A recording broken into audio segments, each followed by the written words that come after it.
मातीकामाबाबतचे photo काढत असलेल्या एका पत्रकारास कंत्राटदाराने अपमानास्पद शब्दात बोलून गाडीने उडवून टाकण्याची धमकी दिली।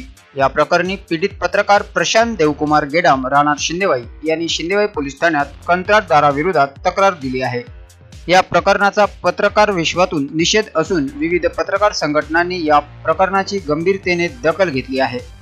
चंद्रपूर जिल्ह्यातील शिंदेवाई येथील बसस्थानक परिसरात मातीकाम सुरू असून बालावार नामक कंत्राटदार यावर देखरेख करीत होते। त्यावेळी शिंदेवाई येथील पत्रकार प्रशांत गेडाम यांनी वृत्त संकलनाच्या दृष्टीने मातीचे फोटो काढण्याचा प्रयत्न केला।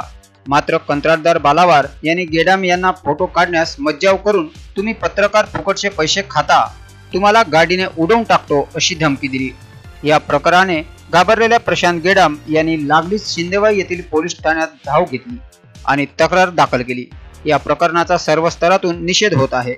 पत्रकाराला धमकी देऊन लोकशाहीच्या चौथ्या स्तंभावर आघात करण्याचा हा प्रयत्न हाणून पाडला जाईल असा इशारा विविध पत्रकार संघटनांनी दिला आहे। ब्युरो रिपोर्ट, जय विदर्भ न्यूज, चंद्रपूर।